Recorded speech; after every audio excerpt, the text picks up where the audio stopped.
Voilà donc les résultats de ce week-end. Et tout de suite, on va passer au premier invité. Le premier invité, Amaury Rousseau. Donc Amaury Rousseau qui joue en pré-national à Saint-Médard. Ancien joueur de Mérignac en National 3 l'an dernier.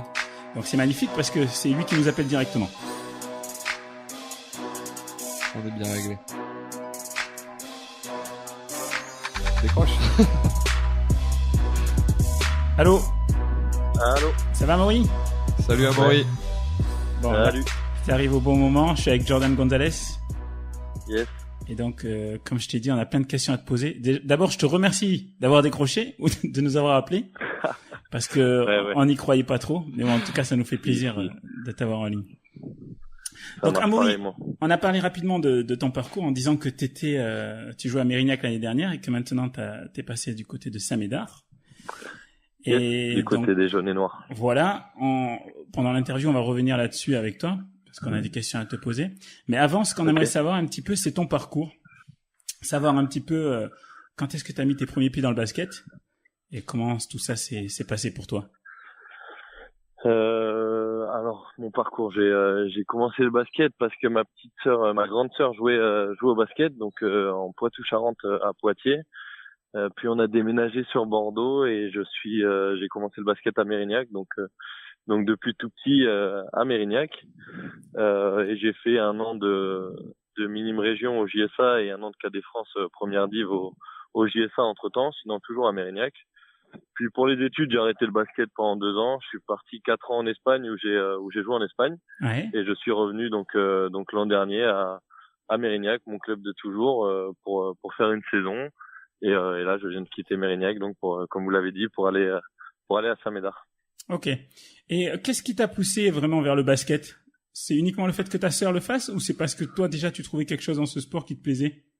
Ouais, non, je pense que c'est parce que mon père entraînait, ma sœur jouait, du coup, sans me poser la question. J'étais tout le temps dans la salle et ouais, j'avais tout le temps un ballon dans les mains parce que elle jouait beaucoup. Mon père entraînait tout le temps, donc j'avais tout le temps un ballon dans les mains, je jouais. Et du coup, naturellement, à 4 ans, j'ai commencé, donc voilà. D'accord. Jeanne, t'avais déjà des exemples? Des joueurs que tu voulais ressembler?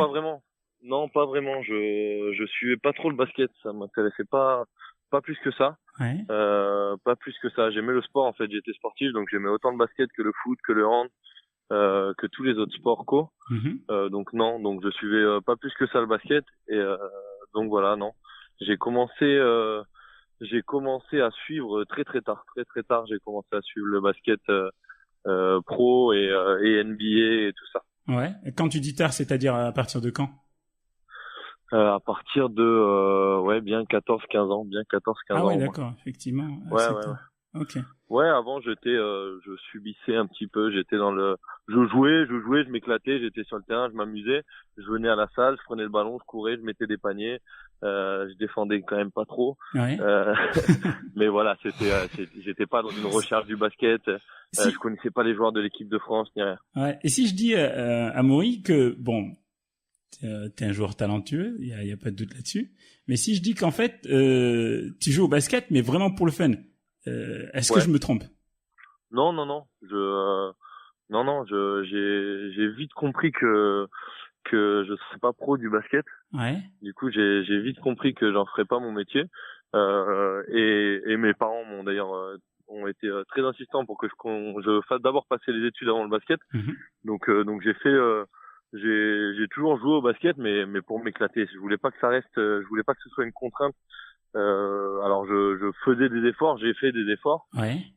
Mais je savais que j'allais pas être pro parce que j'allais d'abord faire passer mes études et tant que j'aurais pas mon diplôme de kiné, ce serait d'abord les études avant le basket. Donc ouais, toujours pour le fun et même aujourd'hui. Bon, en même temps, apparemment, si tu t'éclates pas sur un terrain. En tout cas, le pari était bon parce qu'aujourd'hui, maintenant, t'es kiné à part entière. Ouais, c'est ça, ouais, c'est ok. ça. Et tu peux nous dire un petit peu où t'en es? T'as ouvert ta propre structure, c'est ça? Non, du tout, non. Donc je suis kiné. J'ai eu mon diplôme depuis 1 an. J'ai bossé dans un hôpital pendant 7-8 mois. Et là, je me suis mis en libéral pour faire des remplacements, pour justement pouvoir combiner le basket en tant que joueur, en tant que coach et pouvoir continuer à bosser. Donc je fais des remplacements pour le moment sur Talence, Pessac, Mérignac, un petit peu sur la Cube, quoi. D'accord, ok, donc pour toi ça roule bien. Niveau basket, ta dernière année à Mérignac, ouais, c'est pas super bien passé.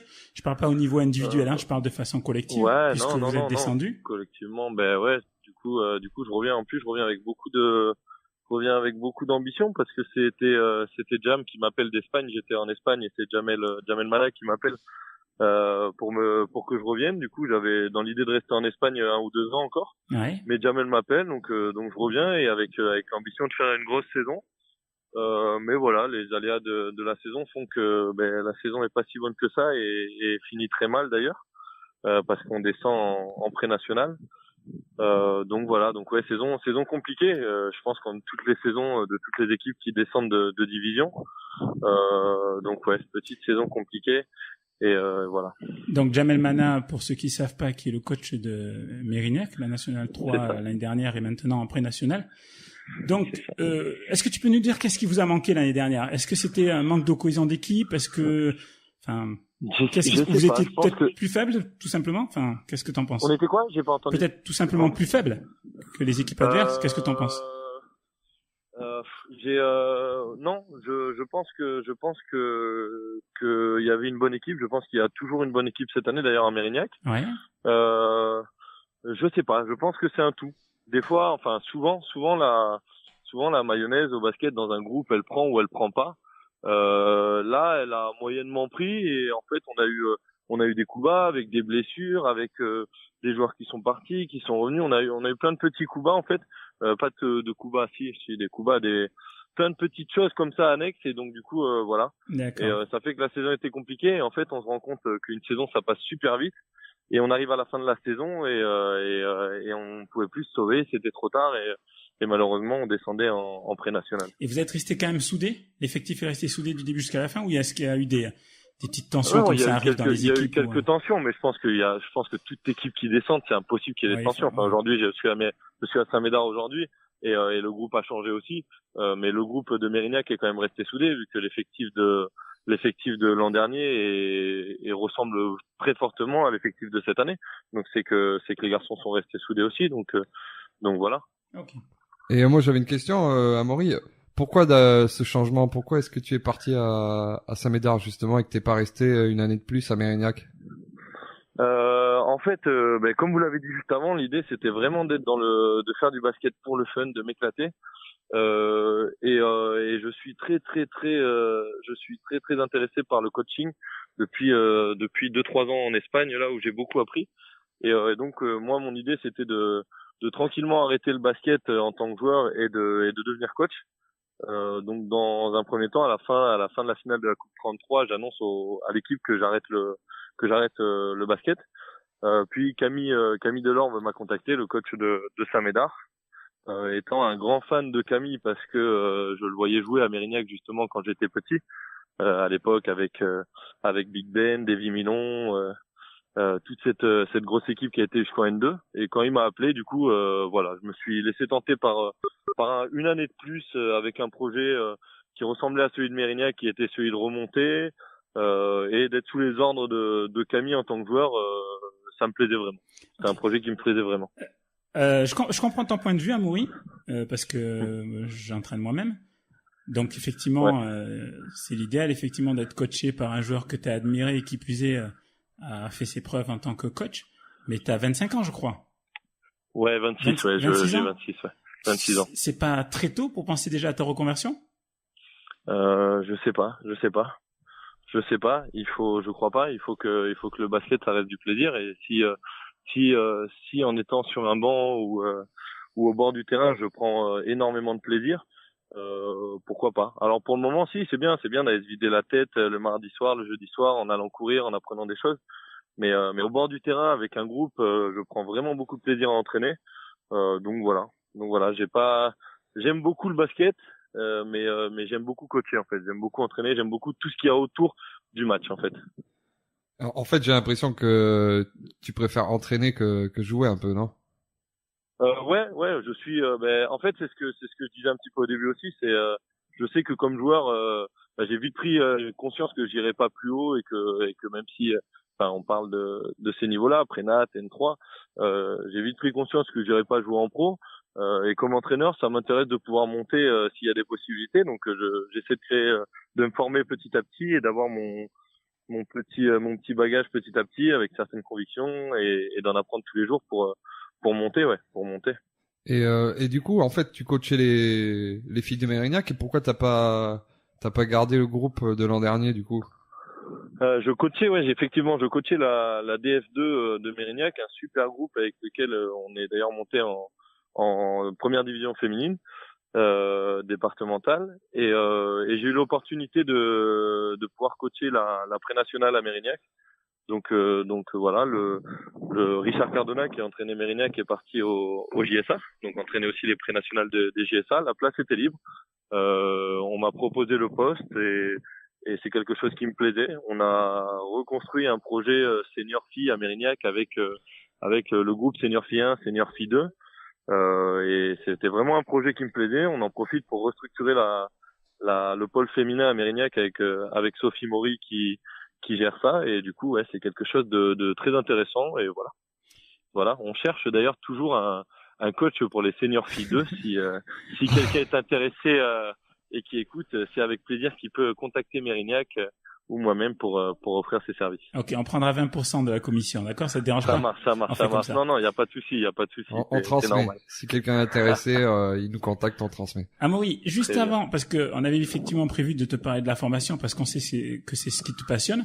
Mais juste avant, je voudrais qu'on revienne un petit peu et qu'on fasse un parallèle entre les deux équipes, Mérignac et Saint-Médard, et que tu puisses nous dire un petit peu ce qui change fondamentalement, par exemple au niveau du coaching, au niveau de la gestion de l'équipe. Qu'est-ce qui... les deux différences entre Saint-Médard et Mérignac aujourd'hui? Voilà, si tu peux m'indiquer grosso modo quelles sont les grosses différences, parce que c'était deux clubs qui évoluaient en N3 l'année dernière, qui sont toutes les deux maintenant descendus. C'est deux clubs girondins. Après, au niveau de la gestion, est-ce qu'il y a des grosses différences? Est-ce qu'au niveau du coaching, des joueurs, enfin, de la mentalité, est-ce qu'il y a des grosses différences, des choses que tu as notées? C'est des clubs hyper soudés, en fait, enfin soudés entre guillemets, depuis c'est les rivaux, sans même si on reste tous amis, c'est quand même normalement les clubs rivaux en Gironde, et ouais, c'est bizarre, mais les deux sont descendus en même temps et les deux ont le même projet cette année de remonter. Les équipes sont différentes parce que je pense que le point fort de Mérignac cette année, c'est aussi l'intérieur, ce qui a rarement été le cas à Mérignac, mais Mérignac a un gros point fort à l'intérieur cette année sur les postes 4-5. Il y a une équipe assez complète. Et Saint-Médard est plus, je sais pas comment dire, il y a plusieurs joueurs en fait, et on n'a pas de, bon, on a Cédric Bisley, non, pas plus complet, non, parce que Mérignac a une vraie bonne équipe, mais non, nous on a Cédric Bisley qui est à mon avis un des meilleurs joueurs de la poule, mais voilà. Qui vous a fait gagner le premier match d'ailleurs. Et qui nous fait gagner sur un shoot au buzzer à 3 points le premier match d'ailleurs.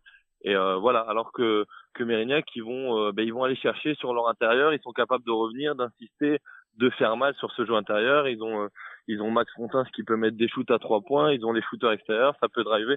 Non, c'est deux bonnes équipes, et je pense qu'il va y avoir deux derbys très intéressants, et j'espère réellement que les deux équipes vont remonter à la fin de l'année.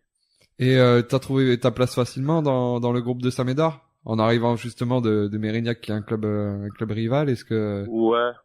Ouais, parce que bon, j'avais un peu d'appréhension par rapport à la finale de la Coupe 33 qui avait été un petit peu houleuse, mais en fait le groupe a changé entièrement. Il y a des juniors, des juniors qui ont été intégrés. Il y a Anthony Crossi qui est arrivé, Yann qui est arrivé.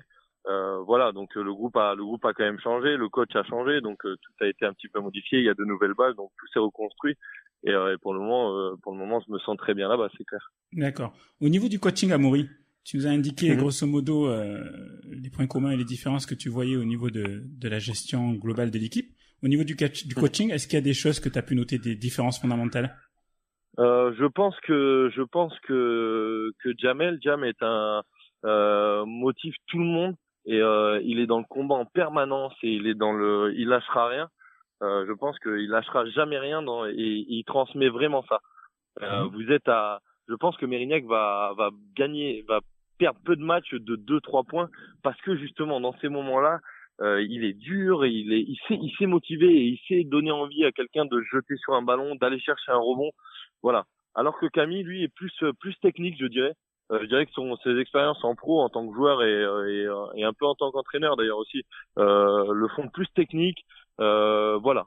C'est vraiment ce côté-là, je dirais que Jamel est plus sur de la motivation, vraiment un groupe soudé, un groupe qui va derrière lui, et Camille est plus sur le côté technique du basket. Okay. Et qu'est-ce ce qui d'ailleurs va très bien ensemble s'ils arrivent les deux à s'entendre un jour, pourquoi pas. Ok. Tu sais que ton transfert en a surpris plus d'un. T'es conscient de ça à l'intersaison? Et je voulais savoir qu'est-ce que tu réponds aux gens qui disent que t'as fait un peu une Kevin Durant en rejoignant l'ennemi. Je réponds rien du tout parce que je ne suis ni Kevin Durant, ni mon transfert n'a fait parler personne. Tout le monde s'en fout d'Amaury Rousseau, joueur de pré-national. T'as tort, Amaury, t'as tort. Basketteur. Donc je te promets que ça n'a dérangé personne et voilà. Donc non, je répète que j'avais pris la décision d'arrêter le basket cette année et de me consacrer au projet Senior Fille à Mérignac avec Senior Fille 1 et 2. Et Camille m'appelle, donc j'ai eu cette opportunité et je me suis dit allez, pourquoi pas continuer un petit peu comme le Diabla, t'es jeune et donc faut que tu continues un petit peu. Et moi je voulais savoir vu que t'as passé 4 ans en Espagne et j'ai l'impression que t'as plutôt passé du bon temps là-bas, est-ce que ça te manque pas un peu? Est-ce que tu regrettes pas d'être revenu et de pas avoir continué justement en Espagne? Jamais, il faut jamais avoir de regrets sur ce qu'on fait. On apprend toujours quelque chose et j'ai vraiment grandi cette année-là en tant qu'entraîneur. J'ai quand même en tant qu'entraîneur pu vivre une saison avec que des victoires et une montée. Donc ça, même si ça reste à un niveau départemental, c'est quelque chose d'extraordinaire ce que vous construisez dans ce groupe. En tant que joueur, j'ai aussi vécu une descente. Donc ça, c'est quelque chose qui vous marque aussi et vous apprenez beaucoup. Donc je regrette pas. Mais j'y repartirai un jour, c'est clair. Je fais des camps de basket en Espagne tous les étés et j'ai eu une proposition cet été de repartir en Espagne jouer en septembre et travailler en tant que kiné et aussi en tant que coach. Mais comme je m'étais déjà engagé ici avec les filles de Mérignac et Saint-Médard, j'ai pris la décision non, mais un jour ou l'autre j'y repartirai, oui, c'est clair. D'ailleurs, est-ce que tu peux nous parler un peu du basket en Espagne, les niveaux justement de nationaux et le basket amateur? Est-ce que c'est un peu comme en France? Est-ce que c'est structuré pareil? Est-ce que c'est aussi développé? Alors le basket en Espagne est totalement différent du basket français. Les Espagnols, dès qu'ils ont 3-4 ans et qu'ils ont décidé de prendre un ballon dans les mains, on leur montre tout. On leur donne un catalogue de tous les gestes techniques qui existent, de tous les types de finition, de tous les types d'appuis, de toutes les courses, de tout ce qui se passe. On leur apprend vraiment tout et c'est ce qui m'a le plus marqué, c'est que des enfants de 4-5 ans voyaient déjà à l'entraînement le layback, le stop and go, le spin move, tout ça. Alors qu'ici en France, on attend peut-être un petit peu plus longtemps. On attend d'avoir des bases vraiment d'appui de 1, 2, droite, gauche, avant de donner tous ces petits plus techniques. Et eux, en fait, non, ils donnent tout de suite ce côté technique. C'est pour ça qu'on retrouve des joueurs grands, pas forcément hyper physiques, mais capables de shooter à 3 points, capables de jouer sur des appuis effacés, capables de recevoir shooter. Ouais, c'est ces choses-là qui font la différence entre les deux. Nous, on est plus sur le 1 contre 1 et sur notre côté physique. Et les Espagnols sont plus sur le côté technique, je dirais. Amaury, on sait que c'est très très difficile en France d'imposer sa propre façon de faire quand on est coach, parce que on est très vite jugé, critiqué. Est-ce que toi, tu essaies malgré tout d'imposer ta façon de faire, si tu veux, qui je pense est inspirée du modèle que tu as vu en Espagne? Est-ce que tu essaies de te baser là-dessus pour tes entraînements? Ouais, totalement. On a mis en place sur les deux équipes seniors féminines un projet de jeu sur une transition qui est en continu en fait, où l'idée c'est vraiment que les joueuses s'amusent dedans. Alors on a une base, mais les joueuses s'amusent dedans, et c'est l'idée qu'on va essayer de développer sur le pôle féminin à Mérignac parce que ça demande des qualités techniques. Et ça demande surtout une grosse cohésion de groupe sur le terrain, parce que c'est beaucoup de fixer, passer, donner une extra passe, c'est beaucoup de jouer ensemble, c'est plus de la défense collective où je peux me faire driver, j'accepte de perdre mon duel, mais que ce soit pas dans l'axe parce qu'on sait que l'aide est prête à arriver à l'opposé, des choses comme ça. Donc j'ai la chance qu'à Mérignac, les gens avec qui je travaille m'ont laissé ce choix-là. Les filles l'ont d'ailleurs adopté et travaillent dessus et ont aimé le projet, sont aussi parties dessus, donc c'est quelque chose de super. Amaury, on va bientôt devoir se quitter, mais juste avant, j'aimerais qu'on fasse un petit truc drôle. Je vais te poser quelques petites questions courtes. Je veux que tu me répondes rapidement et sans langue de bois, ok? Rapidement et sans langue de bois, voilà. Très bien, comme d'habitude. Sur les 2 dernières années, tu vas juger entre les coéquipiers que tu as eu à Mérignac et les coéquipiers que tu as aujourd'hui à Saint-Médard. Qui pour toi est le plus drôle? Le plus drôle. Celui avec qui tu t'entends le mieux. Le plus drôle, je dirais Anthony Crossi. Le plus relou? Personne n'est relou. Sur le terrain ou en dehors du terrain? Les deux. Comme tu veux. Les deux. Le plus relou, c'est moi, c'est sûr. Vous pouvez demander. Ouais, Jamel aurait répondu ça. C'est sûr, c'est moi le plus relou. Le plus calme? Le plus calme?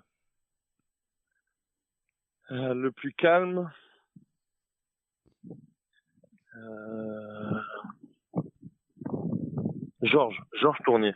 Georges Tournier, qui est très calme. Ok. Le faillot? Sans langue de bois, hein. Il y a toujours un faillot dans une équipe. Ah, c'est forcément un rookie. Je vais mettre les rookies de Saint-Médard parce que de toute façon, je dirais Alex Bourgeois parce que de toute façon c'est un rookie, il va rien dire et il est obligé de gratter des minutes, donc je dirais Alex Bourgeois. Ok. Le plus talentueux? Cédric Bisley, sans hésitation. Et le meilleur? Tu vas me dire Cédric Bisley, j'imagine aussi. Cédric Bisley, sans hésitation, ouais. Okay.